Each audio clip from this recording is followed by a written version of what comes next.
Hello and welcome to another video from Athariel Gaming, and we're back in World of Tanks, and this time we're looking at a tier 10 American tank destroyer, the T110E4.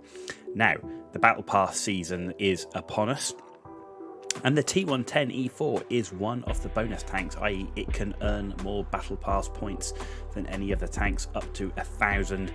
This is also shared with the Kranvagn and the Leopard. It also earns more Battle Pass points and is also featured in one of the chapters and gains its own progressive 3D style. So as a result, we did manage to purchase this tank just before the Battle Pass started, and took it out for its first game, and it was fantastic. Now, bearing in mind, again, as usual, poor crew, normal equipment, no premium consumables, and the few games I have played since, I really do enjoy playing this tank. It definitely seems like it is my sort of tank.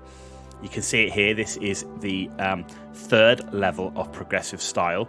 We completed the Leopard chapter first, as the Leopard is my sort of favourite tier 10 tank, and now we are on our way to get the full 3D style for the T110E4. But this is the third level, and see, pretty cool. We've got machine guns everywhere. What looks to be some sort of smoke launchers, sort of rations, ammo boxes, fuel drum. You know, sort of really cool, very in keeping with a sort of a historical style. So a really nice looking, but as you can see, well worn style on the T110E4. So I think the reason I like the tank itself is it's a tank destroyer that has a turret, and that always brings a level of flexibility, though it doesn't turn all the way around, so that is something to bear in mind. But it does have a really nice alpha damage, a 750 alpha damage, and that's both on normal and premium rounds. That goes up to over like a maximum of 1,300 damage with HE, but certainly, you know, averaging in that sort of 1,000 of HE with 90 mil penetration, which is pretty good, and that's a 155 caliber, so you can overmatch quite a lot of armor with that. You know, but then you even look at your premium rounds, and you're going up to 370 mil penetration with 1,000 shell velocity. So you're going to be going through most armor that you meet, with only a few exceptions. On this tank, I'm actually running a rammer in the firepower slot. We don't have all the field mods yet, so we don't have the second slot, but I am taking vents to give that all-up improvement across the tank, and an aiming device because I want to maximise this gun. It does have a 16-second reload time, so I do want to make sure that I'm hitting what I'm aiming at, and often you do find yourself relatively static, or in a static location. It's certainly not the fastest tank on the battlefield. If you look, you know, at the top speed is 35, reverse is 10, but you know, we're not talking about a fast tank here with the T110E4. As a result, it's got pretty good armor, but there is the common American cupola at the top, and it does have an easy to pen lower plate, and you know, as well, any of these sort of tanks on the side, pretty bad. So as you can imagine, American tank, a bit like the heavies, get them hull down, you're in a pretty good position, but if you're too close, the cupola will be a problem. So, you know, sort of you want to stay in that sort of second line tank, providing support to your heavies, peeking out, unleash the firepower, getting back, and very, if you can get the right position, it's very easy to make the positive trades, because not many tanks are doing that sort of alpha damage with that penetration level. So you can get out, make the shot, even if you take a hit back, it's unlikely to be the same sort of damage, get back into cover, and you can continue to positively trade. As I said, we've got a pretty poor crew at the moment. We only just really picked up the tank, but we do have a loader that's got intuition on him. We have a commander that's got sixth sense, but everybody else not even trained up on their first skill. Basic consumables, and that's pretty much the tank as we grind through the field mods, and also play some ranked in this tank. But mainly we've been using this tank for the battle pass. Now, as I said, what I'm about to show you is the first game I've had in this tank, and I would say it's definitely an above average game. It's not the best game I've had in this tank, but it's definitely above average. and I really enjoyed it. And I think it's above average given where I am. I think it could very much be an average game once we certainly get the skills of the crew up, and we get some improved equipment. If we were using Bond or Bounty rammers, for example, I'm sure that would make such a difference to this tank. So let's jump into that gameplay and see what happened. And here we are on Abbey. And you can see it's a full tier 10 match with a whole ton of heavies, just a few mediums, only 3 tank destroyers and a couple of RT with some lights as well. We're up against some pretty tough tanks. We've got 60 TP, we've got Kranvagen out there, 705A. So definitely not an easy list. We're going straight over to the 1-2 line in the west, and we're going to play with the heavies. And it's always a bit of a thing in this. Do you play a bit further back or do you play up with the heavies? I tend to like to play close to the heavies but not on the front line of them, so trying to get some support. But I notice in this game, given where we are and given how slow some of our tanks are, I'm actually in the lead right now, and I'm okay with that because we're moving down the line and we're going to take up a forward defensive position. So we're going to get ourselves into a good position and we're going to hold there and see if we can get an initial ambush shot. So our tank destroyers are looking to defend our eastern flank, of which there aren't many tanks there, so hopefully those two can hold. That looks like it's quite an even match there. IS-7 has come flying over the top along with the Kranvagen and Super Conqueror, and you can see how much faster they are. And there we go, there is a chieftain, and we know how powerful the chieftains can be in a hull down position, so I'm definitely not going to be poking too much with this one. I also need to make sure that if you're playing that second line, but up behind the heavies, but not in front of them, is making sure that you give them enough space to work the area. So I'm trying to make sure that I stay out of the way of the 60 TP and the IS-7. I don't want to block them from playing their game. So far, Kranvagen's come around the corner. He's taken a shot. I want to get in position now. The aim time is still quite long. You notice I'm not using the vertical stabilizer. I'm using the aiming device. I still think that is a better way to go on this tank. And we're now set. And I think this is where the best thing is. If you can get yourself in a position where you're set, that is the best thing. But what I can see here is we've got a 705A and we've got an E100 pushing down the bottom against our E100. And I think I can make more impact on the battle coming down here.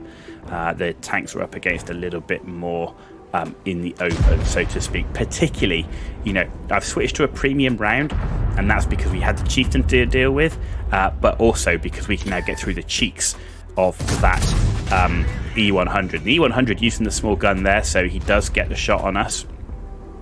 But the cheeks of the E100 are an easy target for our T110. And this is what I was saying about the positive trading. We could peek back out again and we could make another shot for, that was actually a low roll shot. We could actually make another shot for some higher damage, and we wouldn't take that in return unless we're very unlucky.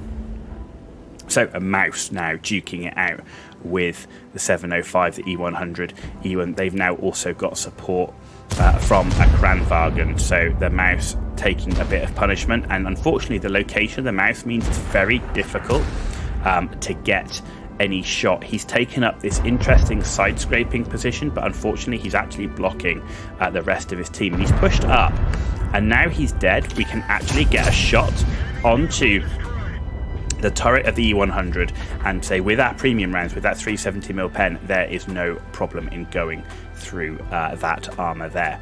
Now 705A has taken up a good position. He's got a nice angle through the mouse, and that would go straight into my lower plate.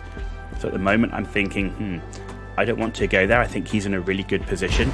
He's got a nice gap to shoot through, and he's got clear sight of the lower plate. And what's this? The chieftain has now come up.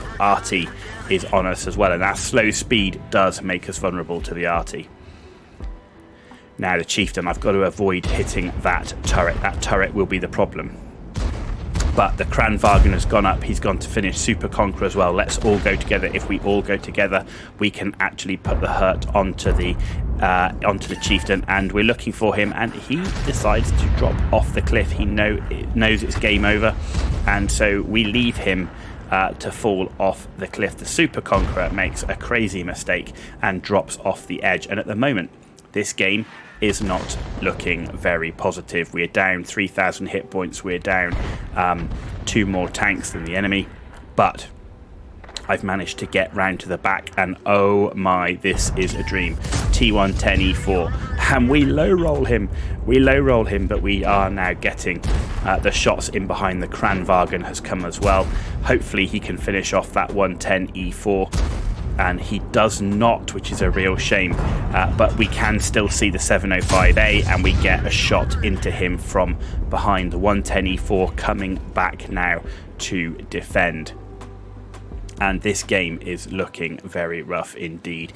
It's currently we're down. Oh, actually, even on hit points at the moment, but we're definitely down on tanks. But we're trying to claw it back, but still a 2-tank deficit. Now we need to try and remove this T110E4. We take the shot from him. We take the shot because we need to get past him. We need to get into the back of those 2 tanks. So I'm willing to take the hit to finish him off so that I can get into the back of the Kranvagn and the 705A. And now we have our chance. And there's the Kranvagn, and I do want to remove him. And oh my word, we put it into his track and he takes no damage. And that was potentially fatal.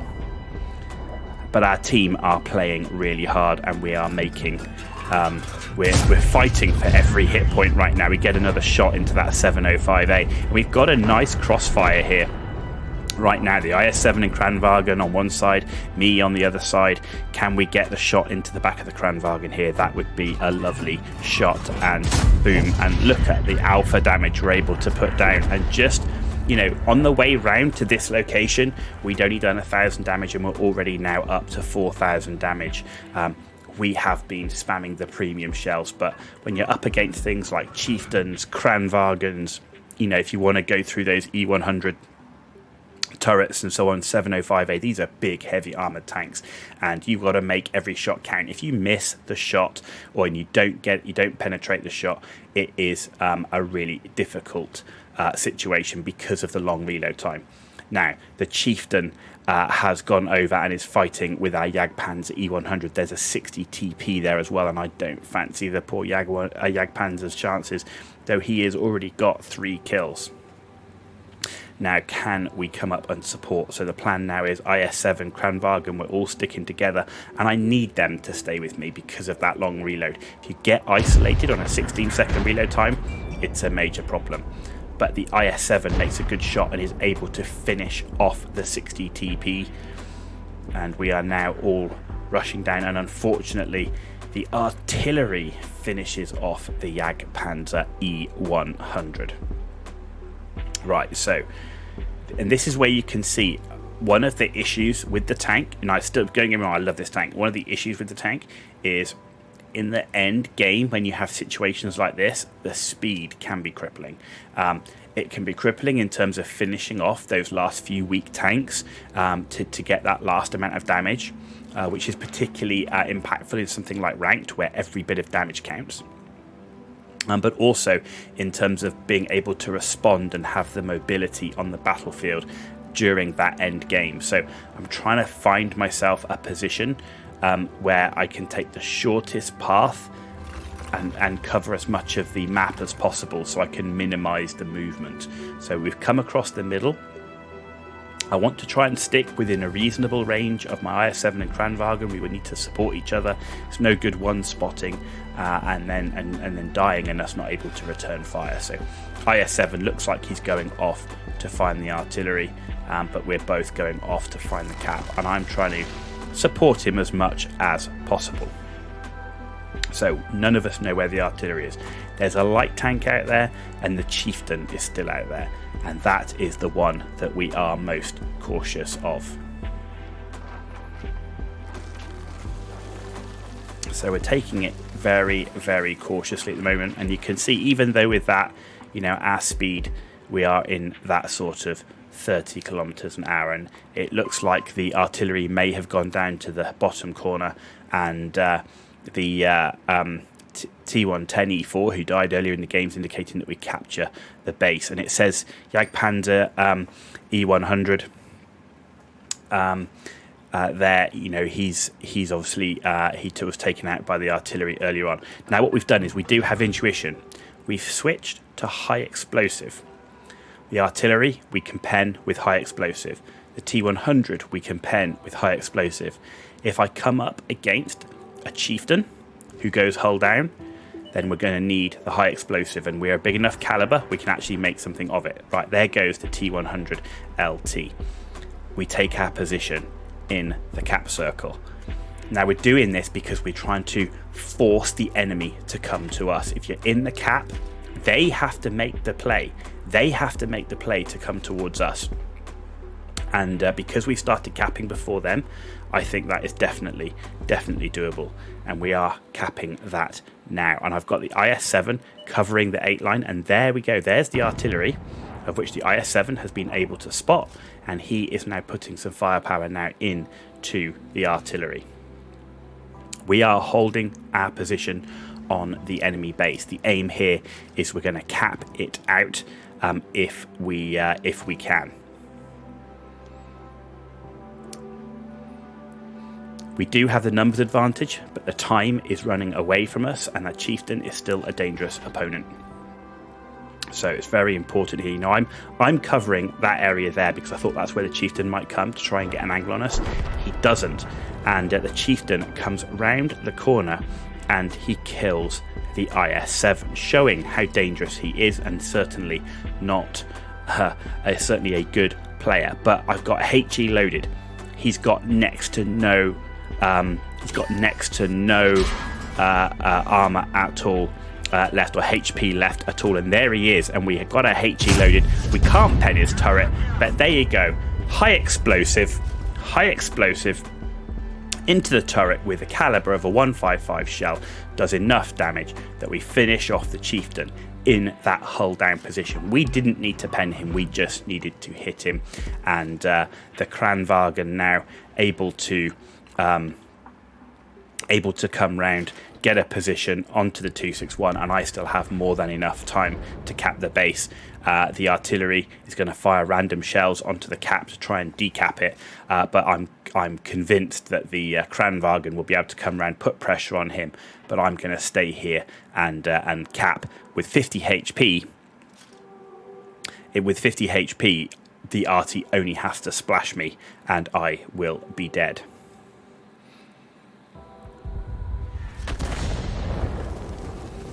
So, and the important thing is here we are trying to win the battle, so it's no good me going down there running out of time. The 261 is not a slow tank, and he could run away depending if that Kranwagen has a turbo. But the Kranwagen comes down, finishes off the 261, and there we go. We get 4,000 damage, 28 assistance damage, but we got 3 kills, and there we go. I love the tank. That was my first ever game in this tank. And it worked out really well for us. Let's jump back. There we go. That is the T110E4. You need to load all the rounds. You know, if you come up against those heavier tanks with that long reload time, you've got to make sure you make the penetration. Take a combination of all types. Don't forget that HE with that caliber. It can make all the difference, as we saw at the end of that game on the Chieftain. And intuition, definitely a very valuable skill for this tank.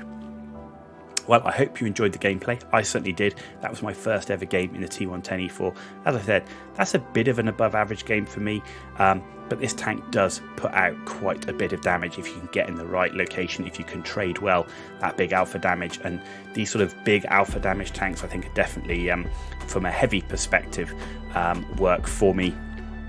And I do play this tank as kind of like a second line heavy.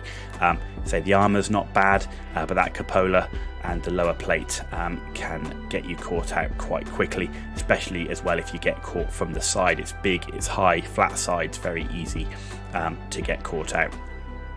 If you enjoyed this video, give give it a thumbs up. If you didn't enjoy it, please give it a thumbs down, but let me know why, and we can look to improve for the future. We do stream live on Twitch, on Facebook Gaming, and on YouTube. So please, if you like the content, please like, subscribe, follow. It's free for you. It helps us out a great deal, and sort of gives us the motivation that our content is heading in the right direction.